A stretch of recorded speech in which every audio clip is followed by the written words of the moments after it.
We are live here with the amazingly successful, amazingly handsome, ready to rock and roll, filmmaker, Hollywood actor, Hollywood superstar, Kinyumba Mutakabbir. Thank you so much for joining us.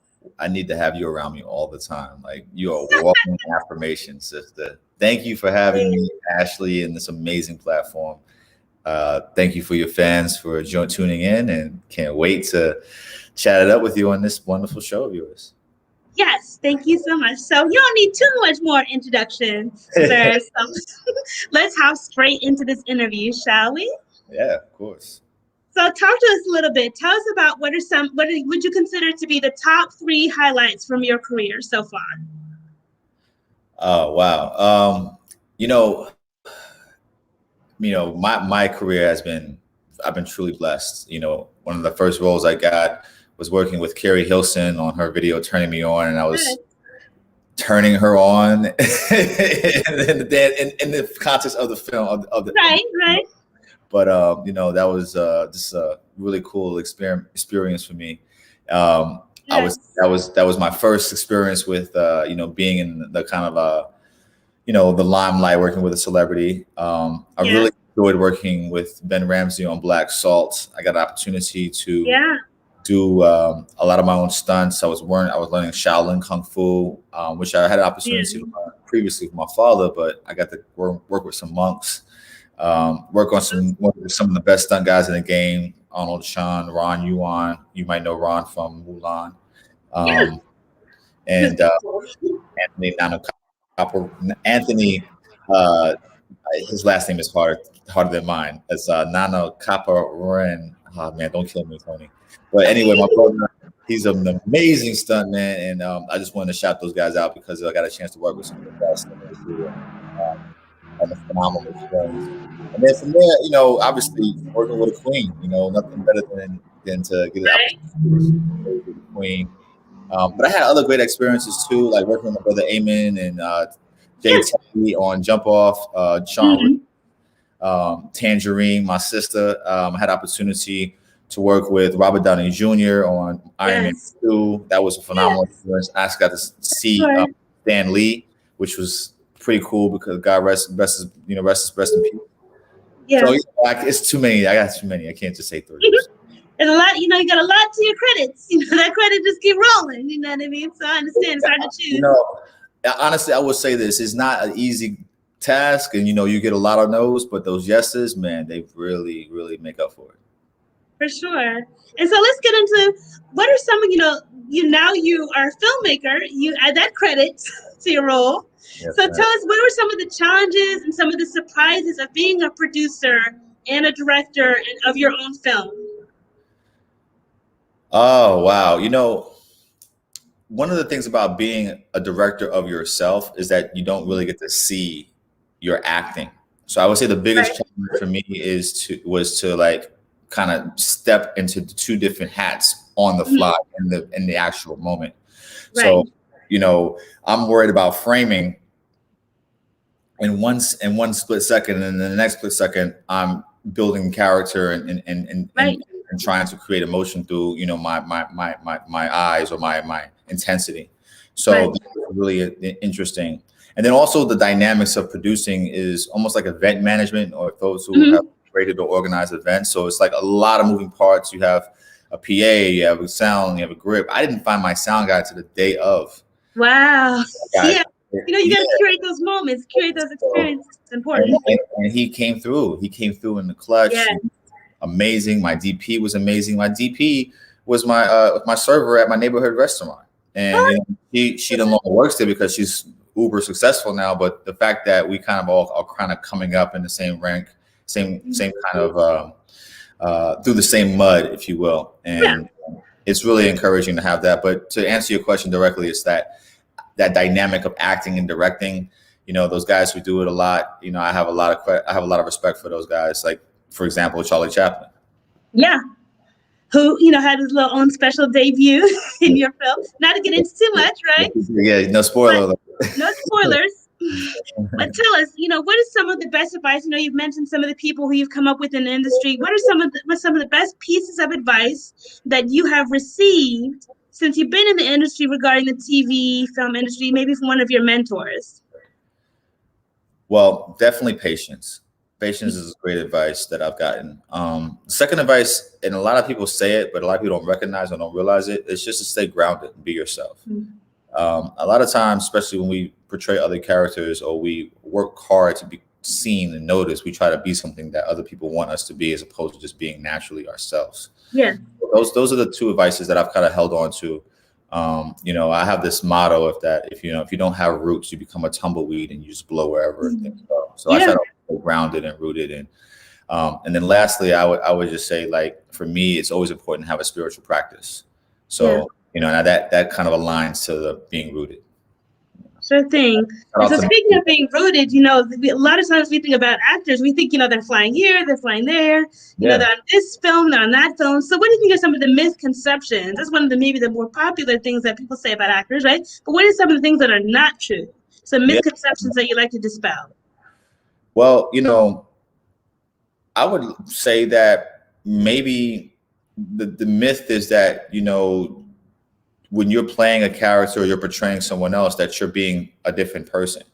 I think really just showing another part of yourself. You're just kind of, instead of performing, you're being vulnerable in my. So, for example, let's say like a Denzel in Training Day. Yes. We saw how powerful he was in Malcolm X and how powerful he was in, Hurricane or Mo Better Blues or The Power Brief. The list goes on and on, right? Yeah. But then he was powerful in this, but it was in just a different way, an aggressive way, or even the airplane one, Flight. So, that is a vulnerable space that he was in. But it didn't necessarily mean that he was portraying a character. It just could have been something that he experienced in the past, or something that he was going through with his wife or his son. I don't personally know, but I know that from listening and reading and understanding some of the great actors, my mentor and coach, Ivana Chubbuck, shout out to Ivana Chubbuck, shout out to Tasha Smith, another mentor of mine. They all are very vulnerable, and they have this ability to reveal their truest self on camera. Because really, as the great Aaron Sparza would say, acting is just being real life in an imaginary world of a script. Yes, I love that.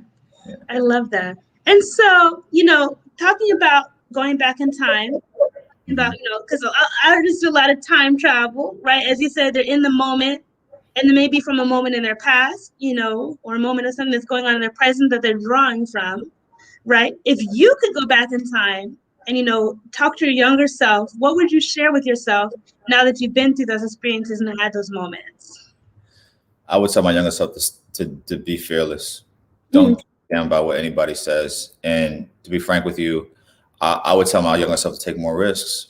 I would tell my younger self to better myself more and have the confidence and to don't doubt myself, And now I'm being vulnerable because there's been times where I know that I probably would have done better if I put, less concern on as far as what people thought about it, whether like something like this, a few years or months ago, I probably wouldn't have had the courage to say, you know what, I'm just going to shoot my own film and be on it and direct it and produce it and then have the courage to reach out to, some of these great, leaders and thought leaders in the community and ask them to be a part of it. Like that takes a lot of, courage. And I think that now I've kind of been calloused enough with all the no's and all the, rejections that I'm like, whatever. But I wish I don't say I wish, but if I had the opportunity to speak to my younger self, I would have definitely said that to that person at 16, 17, 18, because there's so many amazing, great, filmmakers who were, babies.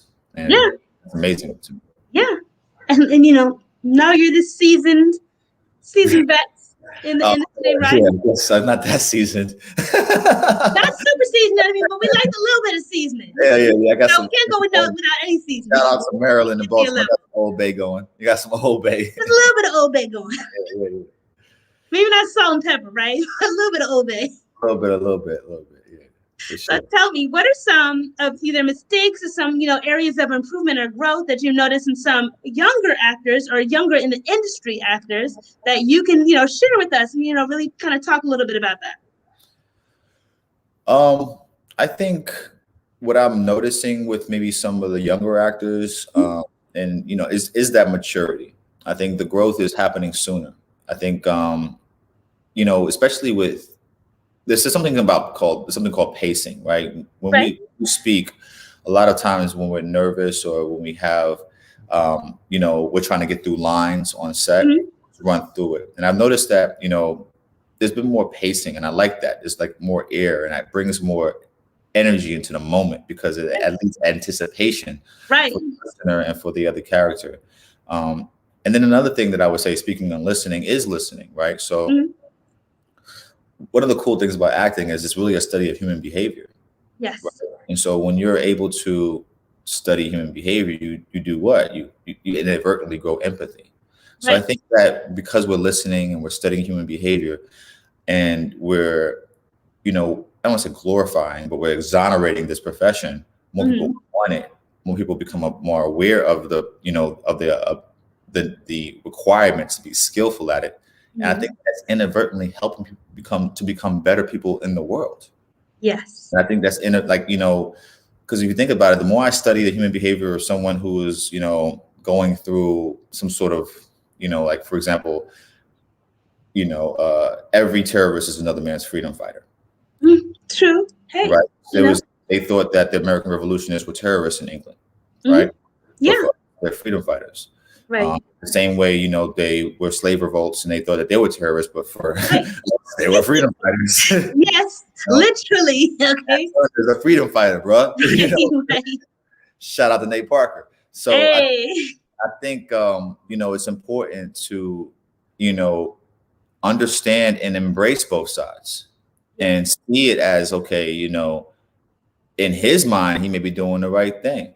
And that's been very paramount in my life, especially with raising a family. So Yeah, for sure. And so let's get into another fun topic, kind of okay, along those lines, right? Let's get into the topic of your documentary let's that's do coming it. out next week. Let's talk about it. Let's talk about how the process of you coming together, the idea, the filming of it. Let's talk about your documentary, Power to the People. Let's get into it. So the title is Nguvu kwa Watu. And I am making everybody who watches this film learn a little Swahili. So there you go. Nguvu kwa watu. Nguvu kwa Watu. Kwa watu. Kwa Watu. Power to the people. Power to the people. Hey. Yep, and that's what it's about. The film has a very unique perspective. It's a day in the life. It's in the middle of the protest. It's in the middle of the marching and the police front. And you get to see what was happening in that summer of 2020. But that said, it also has the undercurrent of harmony and of unity. And that's really the whole purpose of it. It's like we're going to get through this and we're going to end up coming back together and giving power to the people. So I can't wait for you guys to see it. Don't miss it. I'm going to do some shameless plugging. May 25th, 9 p.m. Watch nkw.com. Please join us. Proceeds do go to charity. We got an all-star lineup after the show. Not to mention, you're going to really, really, really love this short film. Take it from me. I promise you, I've gotten so much great feedback for it. I'm elated for you guys to see it. And honestly, it is for you. It's for the people. And I couldn't have done it without, the encouragement and the great, kindness that I've received from so many of you guys as fans, as mentors, and just as general friends. Yes. I'm rooting for you. This is an amazing, documentary, an amazing opportunity, for you to shed some light on, just the riots, what happens in the like you said, in the day in the life, right? Really just share a look. Yeah, and I want to add one thing too, because one of the things that I like to add is that this isn't about capitalizing on Black trauma. I make this very clear in every time I speak, because I know we have seen so much trauma. I mean, CNN's ratings go up every time a Black kid gets killed. Right. And whereas I appreciate people wanting to know more and wanting to be on the front lines when things like this happen, let's not lose that energy Now, it's been a year, and that's really the purpose and intent behind this. And this is why I also included a Q&A, because I really wanted to have a conversation around restorative justice. And it's been heavy on my mind really since a young kid, because I have so many family members who have experience in some way, shape, or form prison. And I know that there hasn't been a lot of reform for individuals who come out, more or less. Moreover, I think people who are younger, under like a certain age, don't need to be just dropped right in there, because it's a whole different kind of situation. We have to understand PTSD, mental wellness. This is Mental Wellness Month, right? We have to be responsible and be cognizant of these things. So we'll discuss it more, and I'm so excited. May 25th, 9 p.m. Watch nkw.com. Hey, we're going to repeat this at the end. But for those of you who are listening, thank you so much for joining us. It's been an awesome power-packed episode. And we're going to get into a fun new portion of the episode where we ask you rapid-fire questions. Oh, man, I need to get my pen and pad ready. Hold on. 5 questions. Okay, all right, we can do that. 20 seconds total. Are you ready? Okay, here we go. SWV or escape? What'd you say? SWV or escape? I get so weak in the knees. Let's go. Terry McMillan or Toni Morrison? Toni Morrison. Let's go. Ketchup or mayonnaise? What? Ketchup. Hey, you better catch up. Hey, I mean it. Lemon pepper wings or barbecue? Oh, how much time I got? You got enough time? You got 5 seconds per question. Okay, so like, I don't want too much salt, but I gotta have that lemon pepper. It's just so good. Lemon pepper, hey. That Prince or Michael Jackson? I gotta go MJ. I gotta go MJ. I know he got a damaged past and all that stuff. We'll deal with that when we see him. But God forbid that ain't the case. But listen, I am a lover and a fan of Quincy Jones. Y'all better recognize that brother came from Frank Sinatra to the Beatles, all the way to Michael Jackson. Man, shout out to the GOAT, Quincy Jones. Hey, and so we're gonna get into some of your answers. We're gonna get into some of your answers. Okay. So, but the first question: SWV or escape? Why did you choose what you chose? Why did you choose SWV? When I was in middle school and in high school, SWV was just like one of those songs that I remember like thinking about, like those first crushes that I have. So that and these songs, I remember just going to skating rinks and listening to that song. It was just like one of those songs that always just like touched my soul. I don't know. For sure. I love their whole album. I mean, they were just talented. I love Escape too. Escape was fun. Right. Yeah. Shout out to Escape. I love that song on the Set It Off soundtrack. Yes. And did you watch the verses? See, what had happened was we're going to get into the next question. The next question we're going to go over is Terry McMillan or Toni Morrison. Why did you choose who you chose? Well, Toni Morrison, honestly, that was a toss-up. You can't go wrong with either one. You cannot. You can't go wrong. But, I just love the way she writes. I love the way she just talks about relationships and, she drives the characters. It just spoke to me. And but like I said, you can't go wrong. But I like to give a shout out to another sister. How about Zayn? And now, yes. Zayn is my sister. We did Jump Off together. So, I got to give her a shout out. And I did a couple of her book covers too. For sure. You definitely did. So, we got to give a shout out to all the ladies. And she's DC, Baltimore native. Shout out to the DMV. For sure. DMV born, DMV based. Definitely got to give a shout out to the DMV for sure. And so, last couple questions. Unfortunately, we've come towards the end. We got 2 more questions left for you. Okay. The first question is, what words of motivation would you like to share with our audience on your special episode of the Black Motivation Broadcast? It's never too late. Doesn't matter how old you are. Doesn't matter how young you are, how much in debt you are. If you got the gout, if you got, some sort of prostate problem, whatever you got, it's never too late. You got, weight problems, you lost your hair. It's never too late. You can always change the situation. It's all moment to moment.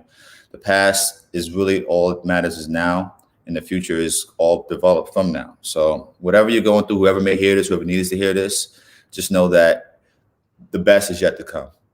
And if you see it that way, it'll be that way. You perceive it, it will become. It's never too late. Right. You know, they say you got to see it to believe it. Well, once you start seeing it, it's going to start to come to fruition, right? We got to manifest the things that we want to have, right? Yes, ma'am. Yes, ma'am.